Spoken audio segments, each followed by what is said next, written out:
Et je suis ravie d'accueillir Pascal Vivier. Bonjour. Bonjour Virginie Guillaume. Merci beaucoup d'être avec nous, Pascal. Vous êtes secrétaire général du SNETA FO. Ce matin, une info qui est tombée chez nos confrères d'RMC. Un quart des élèves qui sortent de lycée pro restent plus d'un an sans emploi. Est-ce que cela vous écœure après toutes les tentatives de tirer cette fameuse sonnette d'alarme que vous avez faite? Moi, je ne sais pas d'où sortent ces chiffres. Ce que je sais, c'est que le quart qui n'est pas en emploi est souvent un quart d'élèves qui n'ont pas été acceptés en enseignement supérieur. Et ça, c'est un drame. Il faut savoir quand même que pour les terminales bac pro, et parlons d'eux, les terminales bac pro, on est à 96% l'année passée qui participent à Parcoursup, donc ils veulent vraiment faire des études supérieures, souvent études supérieures courtes, donc on pense au BTS, à la licence pro, et on a un grand nombre d'élèves qui ne sont pas pris en enseignement supérieur. Donc plutôt que d'y voir un échec du jeune, un échec du lycée pro, moi ce que je vois c'est un échec de l'enseignement supérieur court et d'une voie donnée à ces élèves qui aujourd'hui arrivent à l'heure au bac et à 17 ans, on rêve pas d'aller à l'usine, surtout quand il n'y a plus d'usine. On va en parler justement de toutes ces réformes qui ont été faites, vous faites allusion notamment au parcours Y, en Y on dit, et notamment d'ailleurs ce chiffre, c'est le même, 96% des élèves qui désertent les cours une fois que, on parle de stage éventuel ou de diplôme, d'examen passé. Mais on va y revenir. Est-ce que vous avez rencontré le nouveau? Il est nouveau compte tenu effectivement du timing, mais pas si nouveau que ça, ministre de l'Éducation. Alors c'est fait, on a été en contact dès sa nomination par téléphone et on s'est rencontrés il y a une dizaine de jours. Il avait un problème d'agenda, moi aussi, mais on s'est rencontrés. On a eu de bonnes discussions. En revanche, j'ai été surpris 2 jours après que dans la presse, il disait plutôt l'inverse. À savoir qu'il ne toucherait pas à la réforme alors qu'il avait montré un vrai intérêt. Donc, comment vous expliquez ça? Ça veut dire c'est quoi? C'est que la démagogie, c'est que la communication, Je pense que l'instabilité politique pousse aussi les politiques à faire très attention à ce qu'ils disent, à faire très attention à qui ils vexent et qui ils ne vexent pas, quelles réformes ils touchent et celles qu'ils ne touchent pas. Voilà. Donc pour l'instant, je regarde. Je m'en suis presque amusé, n'attendant pas grand-chose, mais j'espère en tout cas que ce ministre qui connaît bien l'éducation nationale parce qu'il a été longtemps directeur général de l'enseignement scolaire, le vrai numéro 2 du ministère, je pense qu'il a un intérêt à regarder la voie pro, même si l'instabilité politique pousse les politiques à s'intéresser aux gros et pas aux petits, et on reste malgré tout une population encore délaissée. Parce que vous pensez qu'il s'intéresse déjà aux gros? Quand vous passez gros, ça veut dire l'enseignement général, en fait. À l'enseignement général, et puis ils vont être obligés de s'intéresser au premier degré. Les élections municipales arrivent au mois de mars. Et là, ça touche toujours l'élection du maire, parce que le maire investit dans sa commune, dans les écoles, il a la main sur les bâtiments, et je me rappelle que la semaine des 4 jours, ou la semaine des 5 jours, avait été un bing-bang dans les élections municipales. Ces élections municipales seront immanquablement un choc, et à ce moment-là, on parlera surtout du premier degré, oui. Je disais donc nouveau ministre, pas tant que ça, mais en fait quand même, on en dénombre quand même certains depuis 2017, l'arrivée donc d'Emmanuel Macron et de Jean-Michel Blanquer quelques mois après. Cette valse des ministres, est-ce que c'est le signe pour vous d'un président finalement qui veut faire sur le papier de l'éducation son cheval de bataille, mais qui en fait fait tout l'inverse? Je vais essayer d'être le plus objectif possible, sans être dans la polémique. Je pense que nous avons eu le premier président à s'intéresser réellement à l'éducation nationale, et en particulier à l'enseignement pro. François Hollande ne l'avait pas fait avant, d'autres ministres, beaucoup moins. Quand on regarde le premier mandat avec les classes dédoublées, quand on regarde le projet, quoi qu'on en pense, sur le bac général et technologique, quand on voit la transformation de la voie pro qu'a mis en place Jean-Michel Blanquer, on peut se dire quand même qu'il y a eu une vraie volonté, apprécié ou non, de toucher à l'école. Il l'a eu aussi pendant la campagne de 2022. En revanche, le deuxième mandat sur l'éducation nationale, c'est une catastrophe. Et je dirais que cette catastrophe, c'est parce que on ne tire pas les bilans des réformes, on ne regarde pas ce qui fonctionne, on ne regarde pas sur le terrain. Et à la fin, l'instabilité politique nous a amené à un nombre de ministres qu'on ne compte même plus. Oui. Donc est-ce que c'était davantage un empilement de réformes pour montrer qu'on bouge et qu'on essaie de faire bouger les lignes, donc davantage politique, plutôt qu'un souhait réel de faire changer l'école, Je pense de faire que société? il a toujours pensé qu'on pouvait appuyer sur un bouton et faire bouger l'école. Sauf que l'école, ça touche à l'intime des familles, déjà quand les enfants sont petits, puis au collège, puis à l'avenir des jeunes. Et ça se bouge pas comme ça. Et une réforme, elle doit prendre son temps et surtout se mesurer. Et le temps est long dans l'éducation nationale. Il faut 12 ans pour voir si un jeune qui a bénéficié du dédoublement de la classe, 12 ans après, s'il a de meilleurs résultats à la sortie de troisième ou arrivé en seconde ou pas. Donc le temps est vraiment long. Et là, sur le deuxième mandat, on a vu par exemple sur l'enseignement professionnel, il met une réforme qui contredit la réforme de Jean-Michel Blanquer, la transformation de la voie pro. Donc la transformation de la voie pro a été quelque chose d'assez difficile, mais compréhensible parce qu'il n'y avait pas pour les profs de perte de postes. Les heures étaient différentes. Il a voulu appliquer ce qui se fait dans les lycées agricoles et qui peut fonctionner. Mais il fallait le temps de l'installation de cette réforme.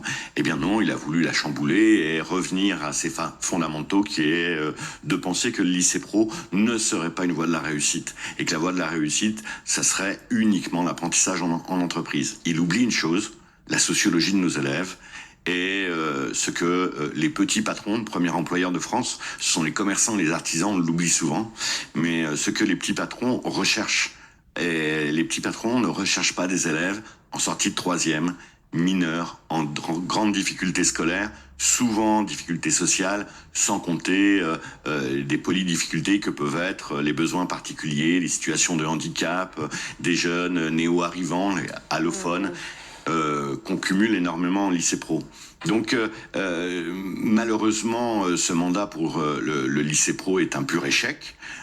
Nous verrons bien ce que Édouard Geffray a envie d'en faire et si il a pour mission de faire quelque chose ou s'il a pour mission, comme Elisabeth Borne, de ne rien faire pour que rien ne bouge. Eh ben, on va voir sur les groupes de travail. En tout cas, il a redit que bon, pour l'instant, il était urgent de ne rien faire et qu'il fallait réfléchir et penser l'éducation. On pouvait voir sur les banderoles lors de la dernière manifestation du 18 octobre, les professeurs de lycées techniques, notamment dénoncer la casse des lycées pro.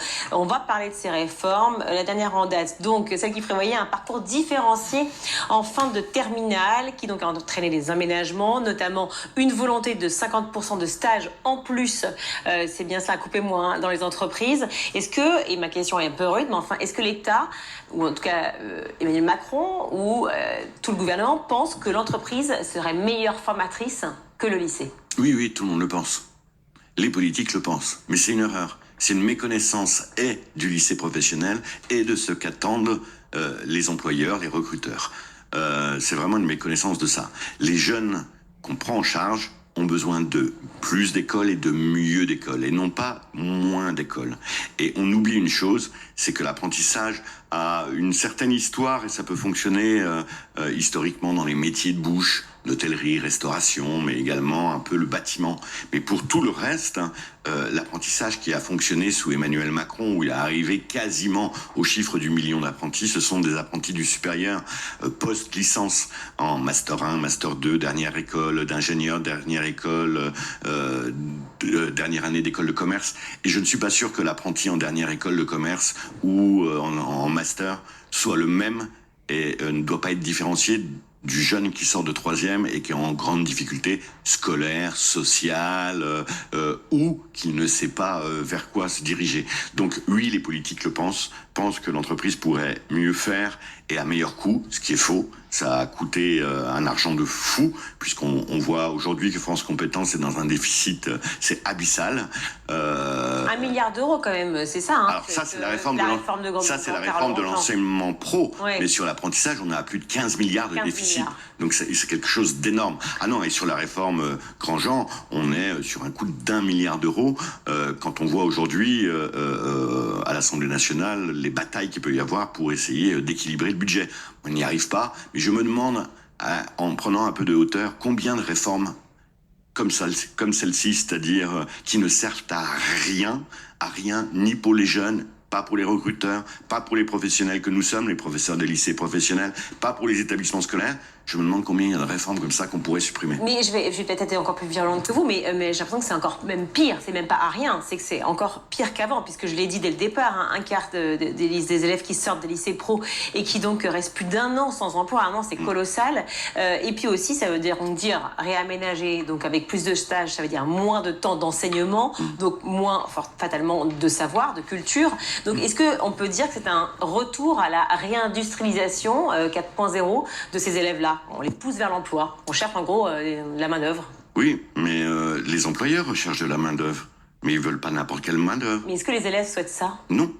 Surtout où, quand on regarde nos élèves, ils arrivent au bac à l'heure, c'est-à-dire à 17 ans en moyenne. Ils ne redoublent plus au collège et au lycée, et c'est pas forcément une mauvaise chose, puisque le redoublement n'apportait pas de nouvelles compétences. Donc là aussi, c'est repérer quelles sont les difficultés et comment on réussit à combler les lacunes du jeune. Cette question-là, on se la pose pas, c'est soit le redoublement, soit pas le redoublement. Mais en tout cas, les jeunes arrivent au bac à 17 ans. Et à 17 ans, vous ne rêvez pas d'aller travailler, surtout quand les employeurs recherchent énormément de compétences, et plutôt dans nos métiers, à bac+2, bac+3, des contremaîtres, qu'on appelait avant les contremaîtres, des ouvriers spécialisés, des assistants d'ingénieurs, mais également des ingénieurs. Ce pays manque d'ingénieurs. On a tout voulu tertiariser.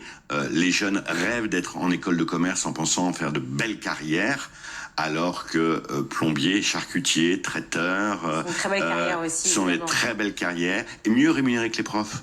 Juste, je vais vite parce qu'on a peu de temps, vous le savez Pascal, on pousse jusqu'à donc prévoir une gratification pour les lycéens. Oui, elle a lieu, la carotte. Sauf que la gratification, nous on le souhaitait. Clairement au SNETA, on souhaitait une gratification pour les jeunes. Mais on n'a jamais demandé un salaire ni une gratification financière pour être clair. Aujourd'hui, on dit aux jeunes, parce que tu vas à l'école, tu vas avoir une rémunération à hauteur de... On va prendre pour les terminales de 100 € la semaine.